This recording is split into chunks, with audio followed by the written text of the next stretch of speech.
Red Dead Redemption 2, released in October of 2018, is one of the best selling video games of all time. So chances are that you've played the game and are very familiar with it.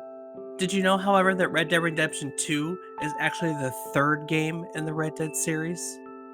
Before we had the Red Dead Redemptions themselves, way back in 2004, Rockstar Games developed and published Red Dead Revolver for both the PlayStation 2 and original Xbox. Set back in the 1880s, Red Dead Revolver follows bounty hunter Red Harlow as he quests for revenge after the murder of his parents. It's a game that shares both so much and so little with the much better known games in the Red Dead series, both in Red Dead Redemption 1 and 2. Today we're going to be taking a look back at Red Dead Revolver, learn about its troubled development cycle, and talk about how it compares to the rest of the Red Dead Redemption series. So go grab your gun, meet me in front of the saloon at high noon, and prepare yourselves for today's rootin' tootin' trip down memory card lane.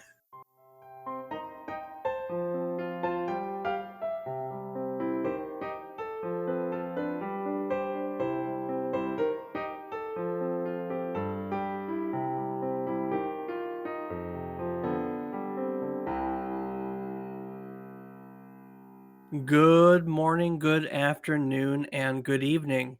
I hope these words find you well. Hello, and welcome to the 36th episode of our video game nostalgia podcast, A Trip Down Memory Card Lane. Each week, we take a look back at one game released during the current week in gaming history, and we talk about it. While doing so, we hope to teach you something new about the game itself, what it took from the world, or what it gave back to the world around it. Today, we're going to be taking a look back at Red Dead Revolver, released for the Xbox and PlayStation 2 on May 4th, 2004, 17 years ago to the day of our recording. And of course, this will be released later this week. So that's kind of cool. In case you didn't know, I'm David Casson, and as always, I'm joined by my co host, the Sundance Kid to my own Butch Cassidy persona, my brother, Rob Casson. Rob, how is bank robbing these days? You pulled off any good heists lately? You know, I need to get back on that. I haven't pulled off any good Right? heists. Right? We haven't pulled off any. I'm glad that you picked up on that. We haven't played any heist together in forever. It's been a long time since we picked up GTA, huh? Sure is. Think we should. I agree. We played once with that new map, and then that was kind of it. We all fell to the wayside. So, We did. how are you? How are things? Um, Things are good. Yeah, I mean, not gonna really complain. Who's gonna listen anyway? Am I right? Aha, aha. I mean, some people listen to our podcast. I guess I don't know. No, I can tell you, there's people listening, and you're all very special to us. Very, very special. That you are. But no, can't complain. How about yourself, Dave? Good. Work's been busy. Today's a big day of giving called Give NOLA Day here in the greater New Orleans area, where nonprofits all raise money, and I'm involved with a nonprofit, so we've been busy with that. And yeah, it's been good. It's been good. It's cruising along, and we exceeded our fundraising goals for this year's campaign. So I'm thrilled, and all that good will help many animals here throughout our parish. What are you playing these days? What you been up to? More Apex? Yeah, getting a lot of Apex in. I had to get all my playing in before the end of the season. Today is officially the start of the new season. Yet to play. Apparently, the servers have been having a lot of issues. Plus, I didn't really have time for podcast because busy, busy, busy. But yeah, other than that, I got my rest of my flight sim, so I've been trying out some Microsoft Flight Sim again, and then RuneScape as always. Who isn't Flight Sim VR enabled too? That I actually don't know. Probably, I would have to be. It Yeah, would have to I be. think it is. Rob and I were just talking about I've been itching to play a VR headset, to purchase a VR headset, and we were just talking about that prior to hitting the record button. I think Flight Sim is on that list too. So look, that's now 26 games. I didn't even think about that one. That's 26 games that I have that are VR enabled that I don't have a VR headset for, but I'm going to change that soon. 'Cause you know me, I love technology. Hee hee hee. Okay, I have a question for you real quick. I'm not gonna take up too much time on this because we have a game to talk about today, but I have never played Apex. I don't know much about Apex. What is the draw? Why Apex Legend? What's the shtick? I mean, it's another battle royale. Does throw a difference in there in that it's a battle royale with characters that have their own abilities. So instead of just, like your building aspect of Fortnite or your more realistic style of PUBG or Warzone, this one it's unique in that it adds these special abilities that these certain characters have that may benefit your team in some way, whether it's for recon or for an attack or for defense, whatever it may be. So if you're into those battle royale style games, it's kind of a nice twist on that generic just pick up loot and beat the others by skill Or having to cry every time you die in Tarkov? or that. Yeah. It sounds kinda like they took the unique character set of Overwatch, for instance, and put that into a battle royale setting. Yeah, that would be a pretty accurate way to put it. That does sound kind of fun. I see clips for it all the time, but I really haven't had time to adopt a new game, and I'm always curious what the draw of them is. Today, we're gonna be taking a look back at, like I said, Red Dead Revolver, which 17 years ago, 2004. Did you play Red Dead Revolver the first time around in its heyday? No, honestly, this is not one that I'd heard of until you brought it up to me. Interesting. I actually really liked this game. I played it way back when. I'm a big Rockstar fan. I think we're both big Rockstar fans. And it's on the PS3 and PS4 digital network, so I had an opportunity to dust it off one more time. And I still enjoy it. It's different. It's different. We're going to get into that. But as usual, I kind of want to go all the way to the beginning because it's fun to find out how we get to the now.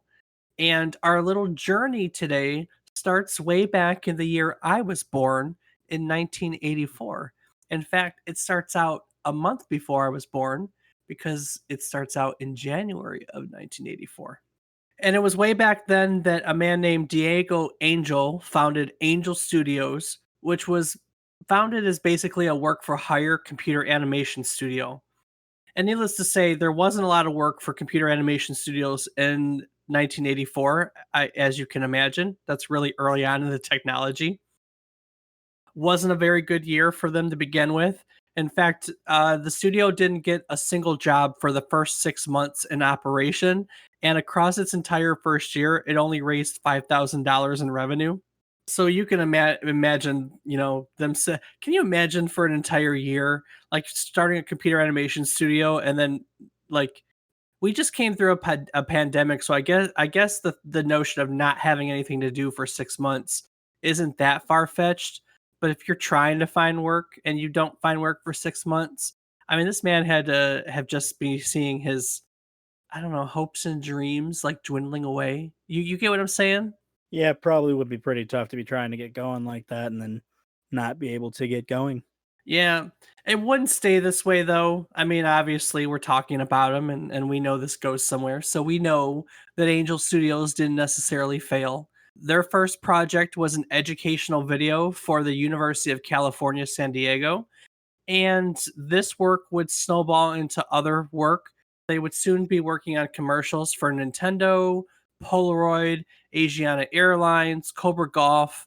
If you watch anything on HBO or ESPN during the late 80s, the animated logos that were popular back then would have been designed by Angel Studios, some of them. So there was a bunch of work they were doing. Perhaps their most successful job, however, was the 1992 movie The Lawnmower Man. Have you ever seen The Lawnmower Man, Rob? Um, no, I can't say that is this really a thing?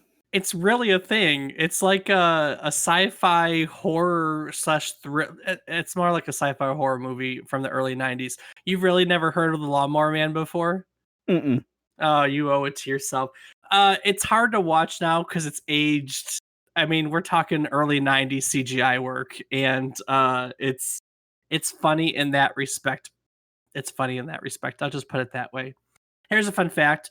Angel Studios worked on two major scenes in the movie, and one of the scenes they produced for the movie is actually the very first virtual sex scene in history. So fun fact. Ooh, sex. Yep.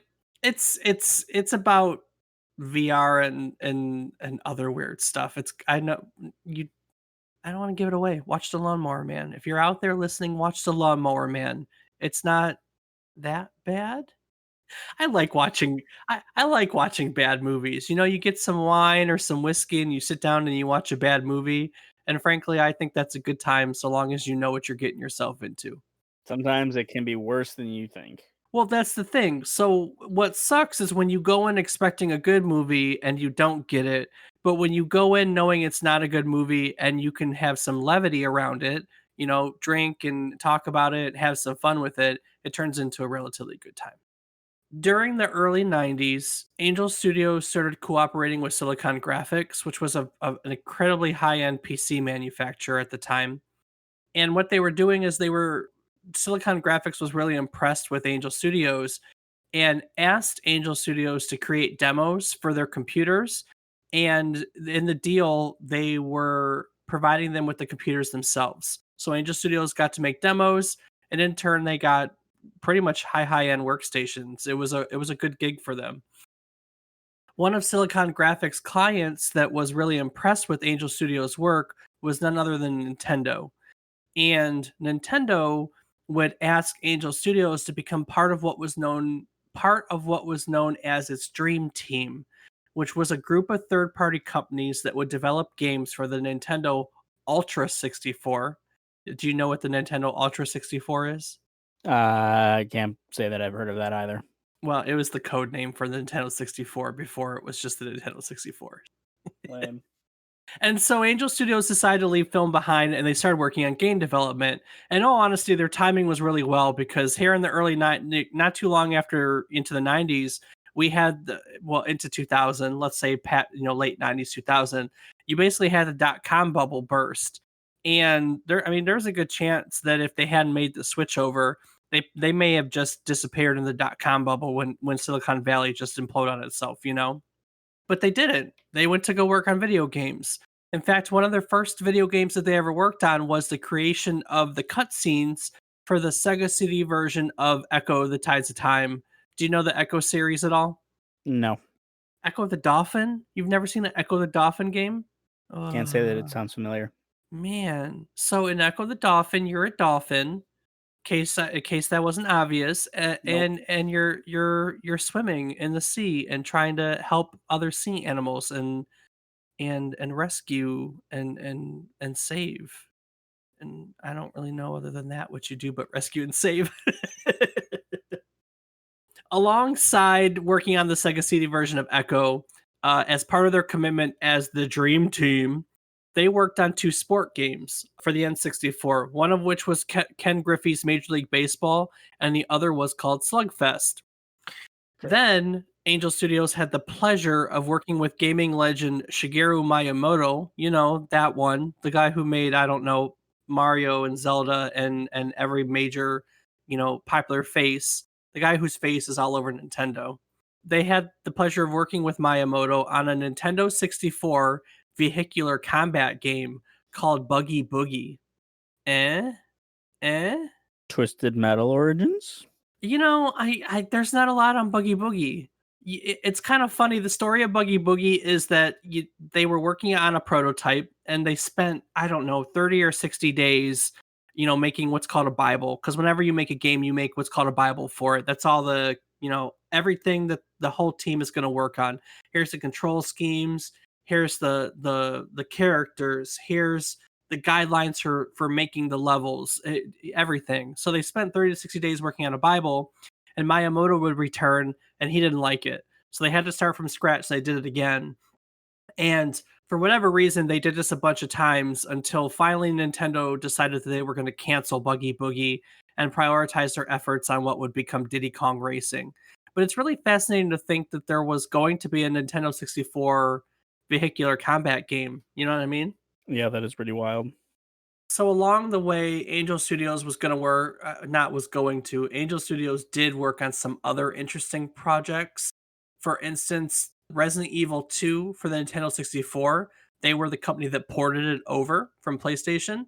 When Disney Quest Interactive Theme Park, we've been there, opened in 1998, the Virtual Jungle Cruise was a game of their making.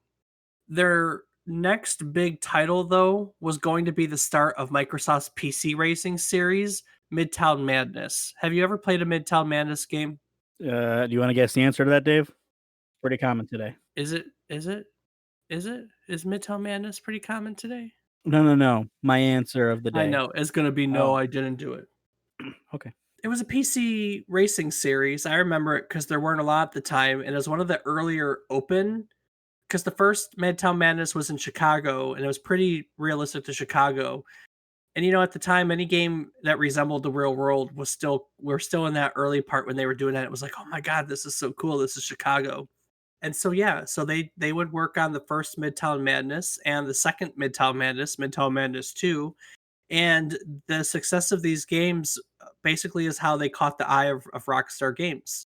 So Rockstar reached out to Angel Diego, to ask him if his studio would use their expertise from the Midtown Madness games to work on what would become the first in the Midnight Club street racing series. Hmm. You've played Midnight Club, right? Yep, yep, absolutely. Okay, all right. So now there's a connection and you know kind of where we are. Yep, I'm back. I'm finally back in the conversation. Okay, cool. Yay! I figured you played Midnight Club. You loved that street racing scene when it was an early video game thing. Got started on Dub Edition. Really? Yep. Yeah, so that was a collaboration. Rockstar, I believe Rockstar was a publisher and Angel was a developer. And so they made the Midnight Club Street Racing, the first one. And they also would create the Smuggler's Run games. Do you remember Smuggler's Run at all? Yes, I remember playing 2 very extensively. I remember when I think the first one was one of the earlier tech demos for the PlayStation 3, if I'm not mistaken. Or maybe it was a second one. I don't know, but I remember when the early Smugglers Run game and how realistic and cool it was. So It was a lot of fun. it was a lot of fun. When did PlayStation 3 come out? When did PlayStation 2 came out? PlayStation 2 would have been 2000, 2001. So it would have to be in there. It would have to be the 2 series. So I don't know. I'm not doing a thing on Smuggler's Run. Nobody hold me to that. I'm not perfect. Damn it. Anyway, Angel Studios had a lot of success with the Midnight Club and Smuggler's Run series. In fact, in an article published sometime in the middle of these games, they were one of the like top five studios recognized, top five strongest PlayStation studios recognized because of their work here. So they weren't exactly a name that no one knew. People knew what Angel Studios was, and they had work. They did good work. They were known. Somewhere around 2002, Angel Diego had started to discuss selling his company. He talked to Microsoft, he talked to Activision, and he talked to Rockstar. Now, Diego had a really good relationship with the Hauser brothers, Sam and Dan Hauser, who are two of the founders of Rockstar. And it's said that they shared a love over tequila, of all things. Who doesn't love tequila? Do you like tequila? I honestly don't know that. Do you like tequila? I mean, I'm not really huge on drinking, but I have drank tequila before, and it was not the worst thing. I don't do tequila.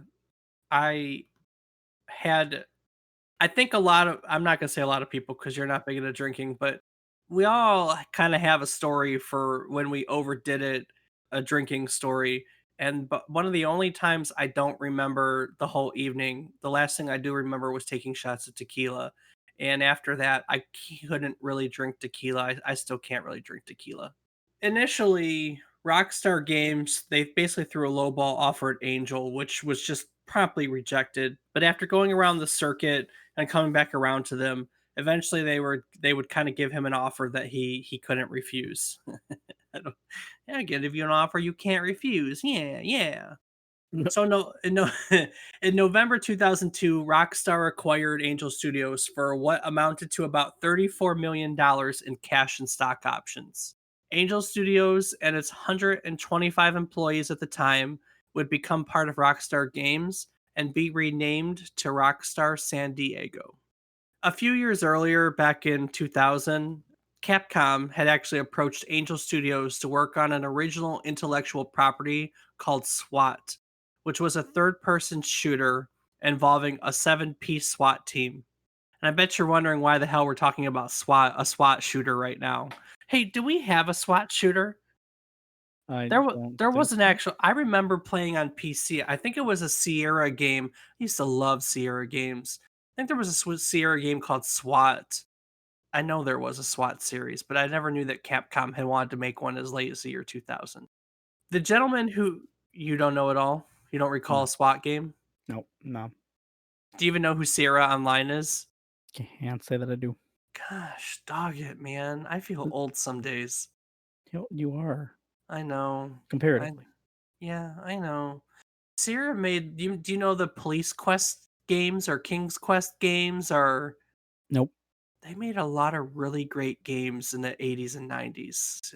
A lot of good like adventure, like point and click adventure games.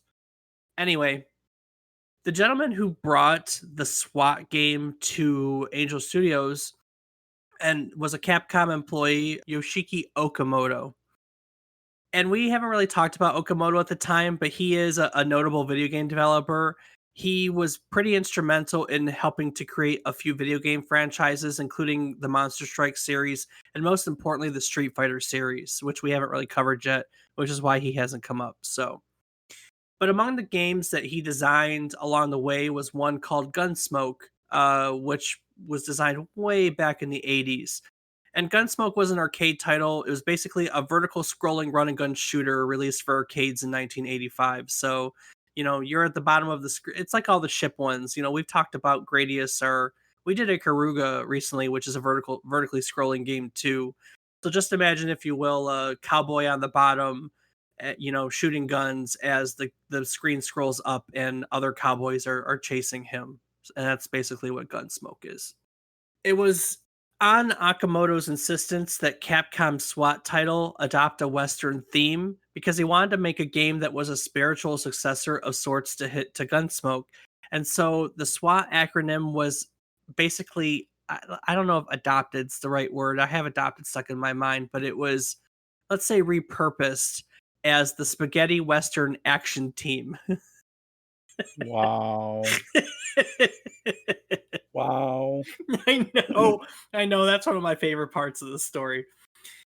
So, in March of 2002, Capcom would announce SWAT, the Spaghetti Western Action Team. So dumb. But, Anyway, but the truth of the matter is that it was problematic right from the get go. You have big cultural differences between the two companies, Capcom being a Japanese game developer, Angel Studios being a Western game developer, and they just couldn't come to agreements on things. And so for well into the development of the game, it was unplayable, frankly. Um, which brings us to later in that year, in November of 2002. So November 2002, as we just talked about, Angel Studios became Rockstar San Diego, and all the executives at Rockstar sat down to review projects that were currently in development by Angel Studios. And one of the things that I stumbled across was the prototype of SWAT. And it said that Dan Houser at the time commented that the game looked very good despite it being in an unplayable state. But it was still a Capcom game. And as development went into 2003, the state of the game didn't improve much. And as a result, the game missed a few gaming events for 2003, including E3. Not too long after this, Okamoto left Capcom to do his own thing. And so in August of 2003, Capcom canceled the Spaghetti Western Action Team game. So, darn. but Rockstar had seen it and had liked it. So by the end of the year, they would negotiate for the rights to the game and get them, and would go on to let what was now Rockstar San Diego go on to finish what would become the first game in the Red Dead series, which is what we're talking about today, Red Dead Revolver. And so here we are, 2004, we have Red Dead Revolver. Pew. Pew, pew, pew.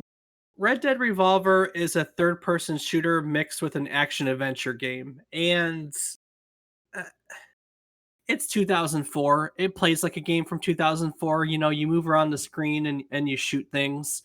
Um, I'm gonna assume that most of you listening, honestly, I don't know as many people that have played Red Dead Revolver, but I do know a lot of people that have played Red Dead Redemption. It's kind of hard not to draw comparisons between them. One such comparison is one of the main game mechanics, Deadeye mode. So Deadeye mode in all three games is a targeting system. It's basically bullet time. Time slows down around you, and you get to aim one shot or multiple shots in your enemies, and then time comes back, and basically you're like quick draw McGee, boom, boom, boom, boom, boom, boom, which is a lot of fun to do in all the games. A lot of fun to do, you know? And pretty much all three games have various weapons. You know, there's handguns and rifles and shotguns and throwing knives and Molotovs and so on and so forth.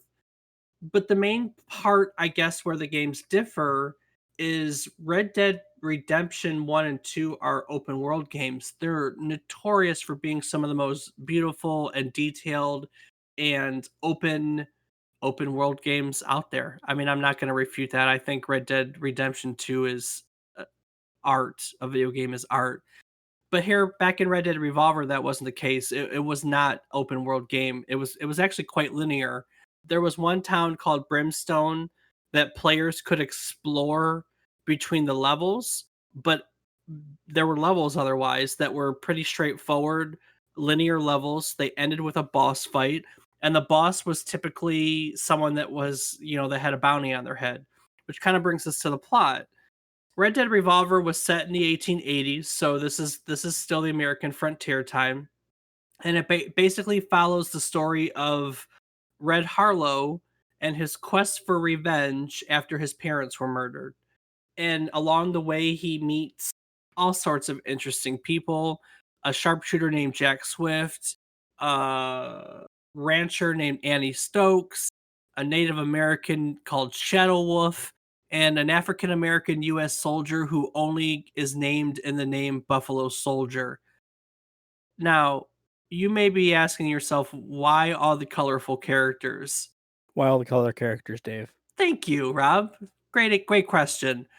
Frankly, because this is a spaghetti western action team game, it stayed a spaghetti western action team, which is honestly what I like the most about it. It's it's over the top. I mean, you literally like a cart rolls up at one point and like midget clown, I don't even know if that's the proper word, but literally like clowns, tiny clowns roll out of this thing, and that's the gang that you have to kill at this one part.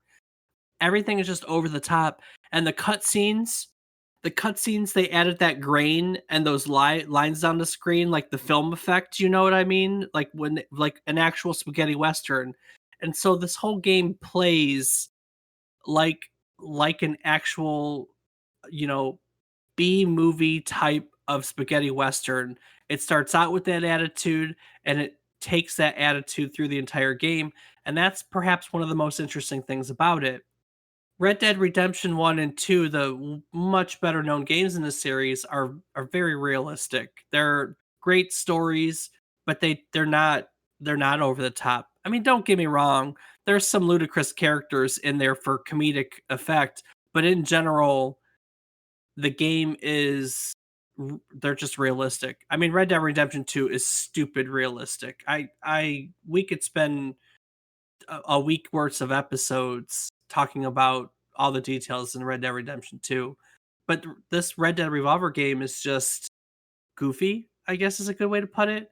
I mean, it's a heavy story, but it just does it in a really goofy way. And it's a lot of fun. I don't know any other way to put it. It's a lot of fun, and part of the fun for me is the is the fact that it doesn't take itself seriously. It's I don't know. It doesn't take it so seriously. It's just a lot of fun. But honestly, there's not much to the game. I mean, it had levels and it had a multiplayer mode. I don't remember the multiplayer mode, to be honest with you. I don't think I ever played the multiplayer mode.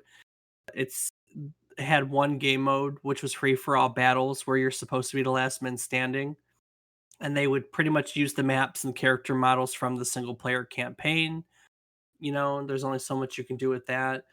But what I do remember is all the playable characters had their own weapons. So, the main character had revolvers and the Native American had a bow and arrow. So there was a lot of, unique um there was a lot of unique weapons in the game.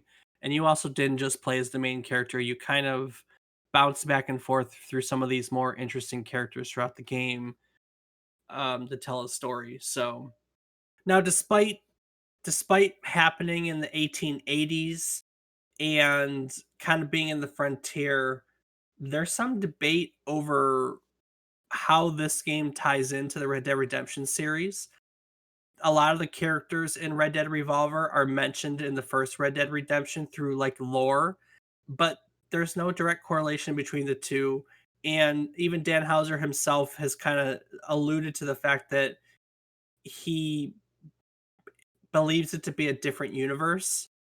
But I don't know. I don't buy it. I don't think it's that simple, to be honest with you. So that's it. You go and fight these levels, and then you quick draw with a boss, that has a bounty on their head, and collect the bounty and move on to the story and move on to the next level. Spoiler alert, Red gets his revenge in the end. Nice, good for him. Oh man. And he wins a bunch of gold, right? He wins a bunch of gold in the process because there's some yearly quick draw competition he has to go through, and he wins the gold, and then he gives it away to the others, and he kind of walks away at the end going, "It was never about the money." Wow. It's good, man. I Okay, so Red, honest to God, looks like Clint Eastwood. Like he's always squinting. You know Clint Eastwood's signature look with as a cowboy, where he's got the half squinty face thing going. Yeah. That's how they designed the main character. So you always have this like Clint Eastwood type guy going around, shooting up everything. And like I said, man, you just meet a lot of good characters. I think it is a good representation of a spaghetti western. I genuinely do. It's hard to view it in the same light as the rest of the Red Dead games because it is very different from it. Now, I feel like what they did is they took this game, which obviously they didn't start, right? It was started at Capcom as the Spaghetti Western Action Team. I will never get over that.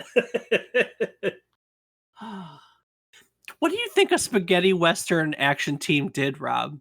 I I honestly don't have an answer for that. Do you think they were actually designing it as a 7-person spaghetti western action team? Wait, Sure. wait a moment. Wait a moment. So let's imagine SWAT, right? And the SWAT games, for instance, a hostage situation, like some terrorist hijack a charity ball and they take a bunch of people hostage.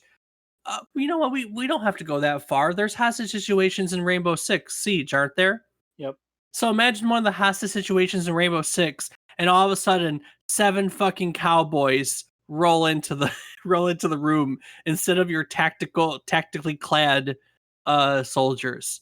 That would be hilarious, frankly. Yeah, it would. That would be pretty good actually. They should make they should make spaghetti western skins for Siege, and we should have a spaghetti western week is what we should have. I will tell you some other things. I did enjoy playing this, but I don't think it doesn't age as well because the graphics are dated. Did you play any of the other early Rockstar games like Bully, for instance? Can't say. I mean, Bully sounds familiar, but I'm not 100% certain. Let me ask you this. You played Grand Theft Auto 3 and San Andreas, though, correct? Absolutely. How do you feel that the graphics on those aged? I mean, they're definitely a little rough, but I mean, they're still playable. I think San Andreas is better. I think Oh, 100%. Grand Theft Auto 3 though.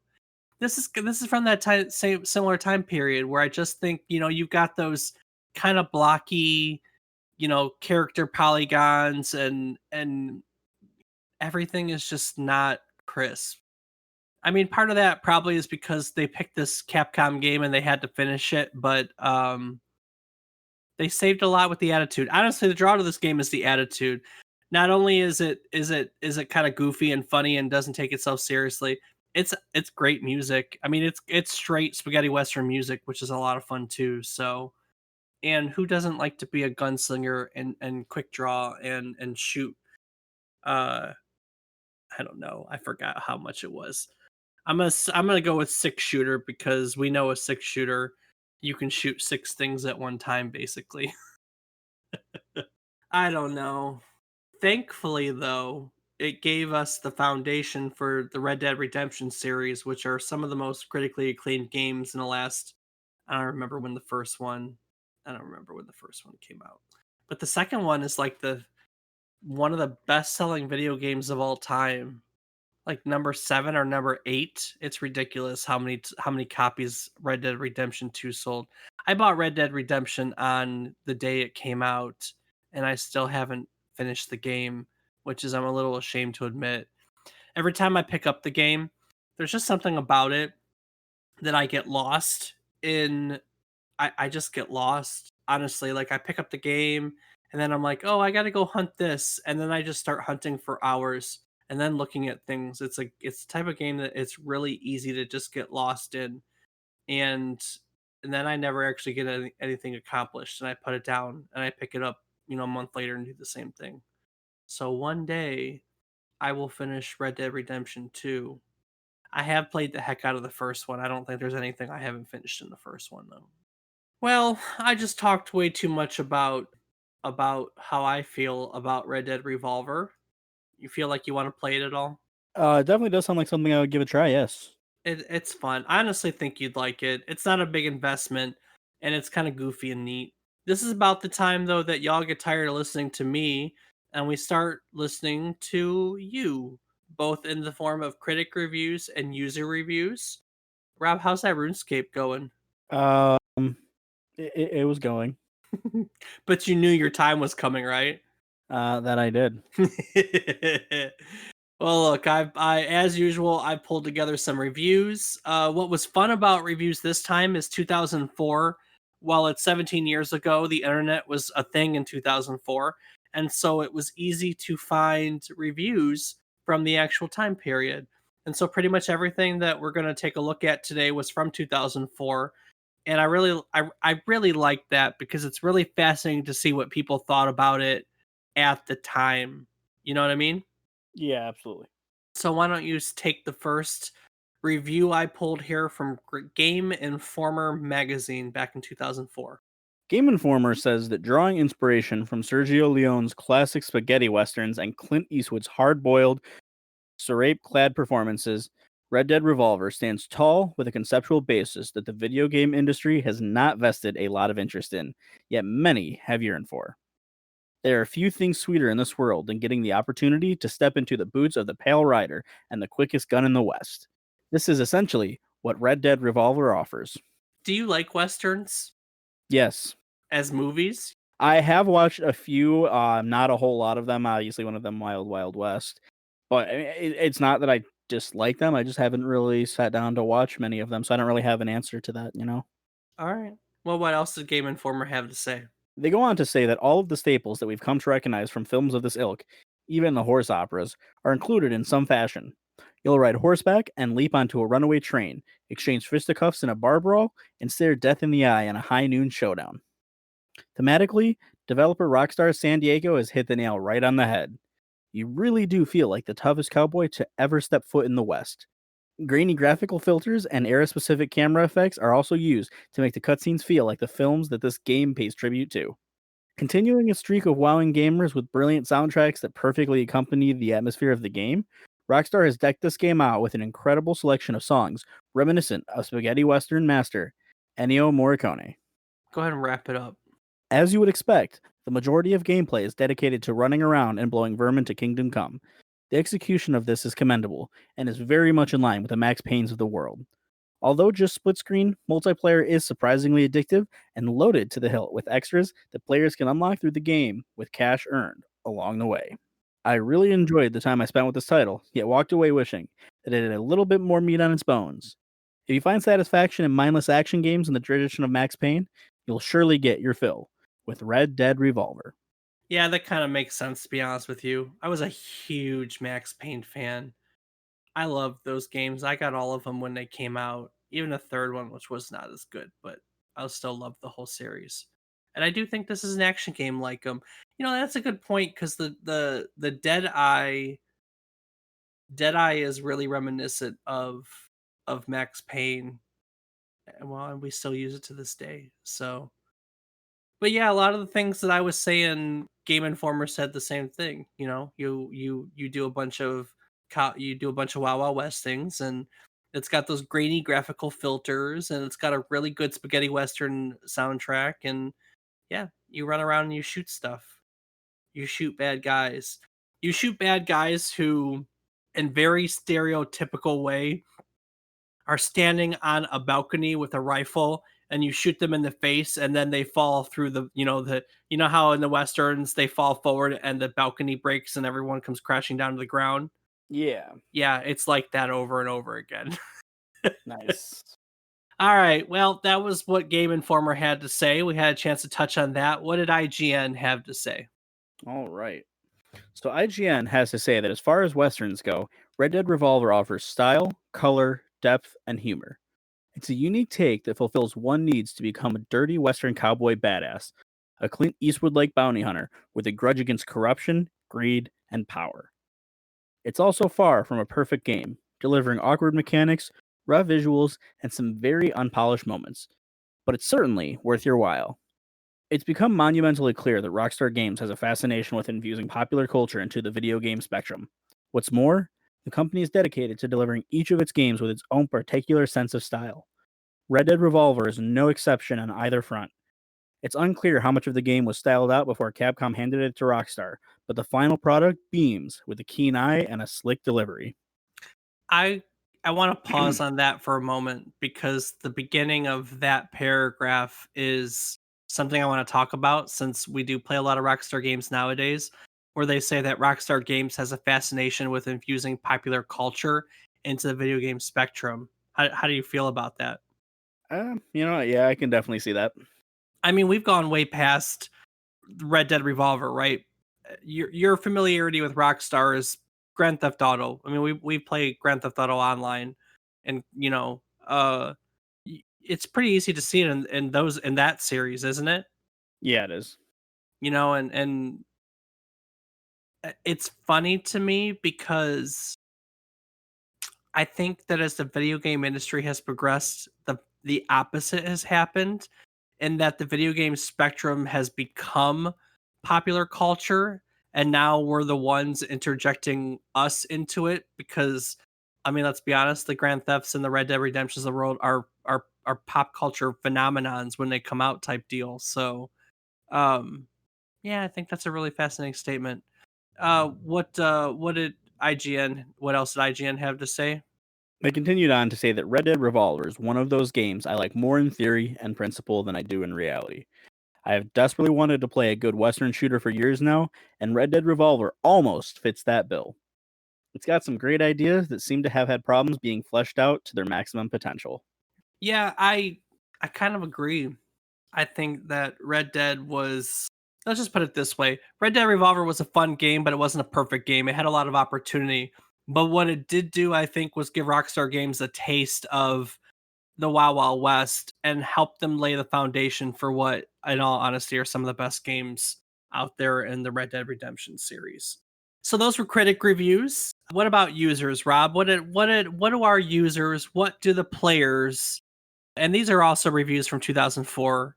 These reviews have not been tainted by 17 years of video game culture. This is literally how people felt about it when it came out 17 years ago. What did the people have to say back then? Rob Zero on Metacritic says that if you grew up watching westerns, you will absolutely love this game. It's like smushing every spaghetti western you've ever seen together and then being able to play it. The sheer atmosphere and music alone will go a long way to forgiving a few of the gameplay elements that could have been tightened up. If the western theme doesn't do it for you, I might not recommend this game for you. But if you are a western fan, buy or rent this at least and prepare to be transported into the spaghetti west. I agree. I think if you're a fan of westerns, you'll be very forgiving of a lot of stuff. I'll be honest with you. I'm not an overly big fan of westerns. I am a fan of the spaghetti western type atmosphere, though. I think that's just a cool aesthetic, and I like the aesthetic. So, all right, what else we got in user reviews? User Dr. Lowdown on Metacritic says that rescued from cancellation by Rockstar Games, Red Dead Revolver's strained development is all too obvious in this game's lack of polish, both in terms of visuals and gameplay. Despite this, there are enough interesting ideas in this third person shooter to ensure it never becomes a chore to play, and if nothing else, it provided the template for the fantastic follow up, Red Dead Redemption. All right, I grabbed one more user review. What's the last user review I have to say? Uter. That would be Uter. So, user Uter on Metacritic says that this is a classic example of huge potential, but disappointing execution. The gameplay is too disjointed and a little sloppy. The highlights include an awesome soundtrack, a perfect beginning story, the outlaw Josie Wales, and a nice Western theme everywhere. It's really a shame that more effort wasn't put into the gameplay. I'm going to be looking out for a sequel, which will hopefully fix the problems. Spoiler alert. I think the sequel definitely fixed the probs. Oh man. Yeah, so I guess, at the time people were lukewarm about this too. It was rescued from Capcom development hell, and as a result, it probably wasn't as polished as it could be. And I agree. I don't think that it was the greatest thing ever, but I'm really forgiving of stuff like that personally. A good story will do that, and I do feel this had a good story. Yeah, that's I think that's about it, and that's really all I have to say about Red Dead Revolver. I think it's worth a play. It's not a big investment. It's goofy and it's fun. How about you, Rob? You got anything to add? Nope, nothing from me. All right. I was thinking about, because we're looking at the early Red Dead Revolver series, so we're moving on to the gaming question of the week. And the Red Dead Revolver series are critically acclaimed, But what I'm kind of curious is, do you have an opinion on what you would consider the most overrated video game of all time? Oh man. Isn't that a tough one?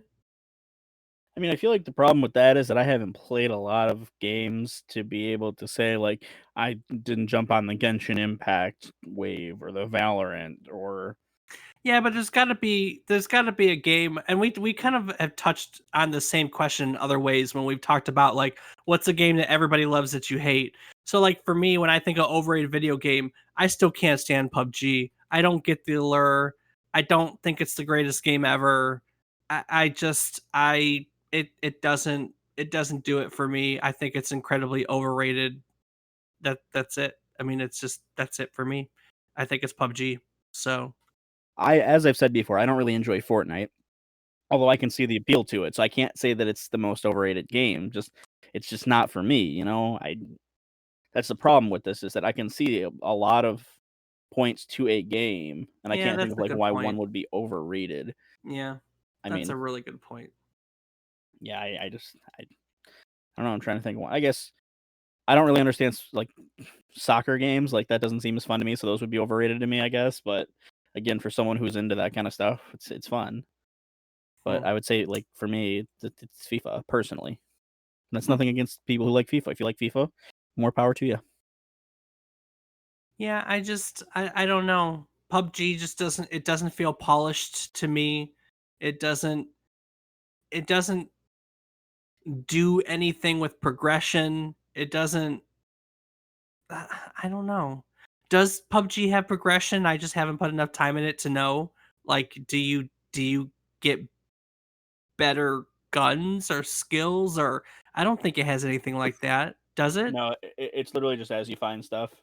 Yeah, I mean, even the Call of Duties have a progression of some sorts in them, but I don't know what it is, and I know part of it is I struggle with battle royales. They're just not fun to me, and I know that gives me a little bit of a negative bias towards the game. But I don't know the draw of it other than it invented the genre. Like it doesn't do anything but put you in a big map with a ton of people.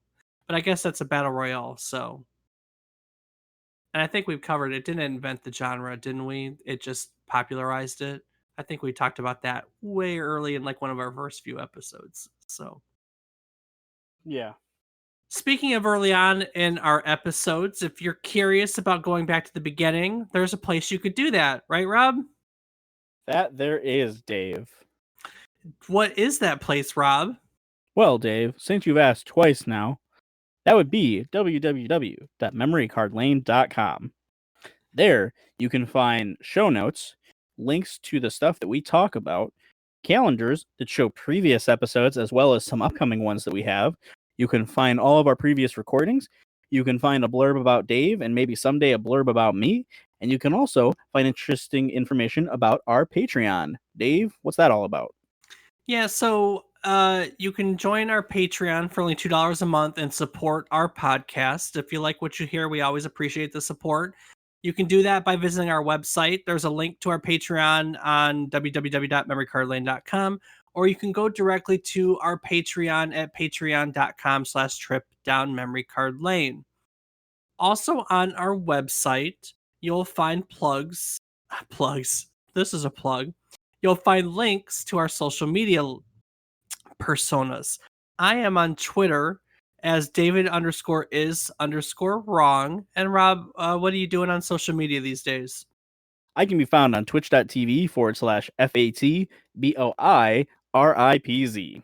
Nice. Very, very nice. Well, I think that'll about do it for today. Yeah, I like Red Dead Revolver. I think you should play it. If you guys have never played it, you should play it. It's worth it just to experience the first game in the Red Dead series and see where some of the inspiration came from. So that's my take. Rob, what would you like to add to our episode for today? As always, I just want to take a moment to say thank you to everyone. We're going to be here each week until we're tired of doing it, whether or not you're listening, but it's always great to know that you are. So let us know and hope you continue to enjoy. Awesome, awesome, awesome. Well, guys, next week we're going to be heading back to the Super Mario franchise and taking a look at one of the more unique games in a series. This Mario game holds a lot of distinctions within the whole Mario franchise. For instance, it was the last Mario game developed for the Super Nintendo.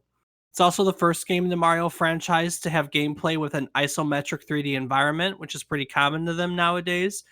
And most importantly, though, it's the first RPG in the Mario franchise. Nowadays, we have the Mario and Luigi's and the Paper Mario games that we all love, but way back in 1996, we had Super Mario RPG. Super Mario RPG was a role playing game developed by Square, of modern day Square Enix fame, and published by Nintendo. And I gotta say, I played a lot of it back in the 90s, and it's a very nostalgic game for me. I'm looking forward to getting to play it again in preparation, and I'm looking forward to getting to talk about it. So, yeah, it was a very different Mario game. It was very different from any Mario game published up until this point, and we're basically going to be taking a look at everything that made it unique on next week's episode. So I hope that you'll tune in a week and you'll join us for a turn-based isometric 3D trip down memory card lane. Do the thing. Do do wop bop bop boo wop ba ooh, ah.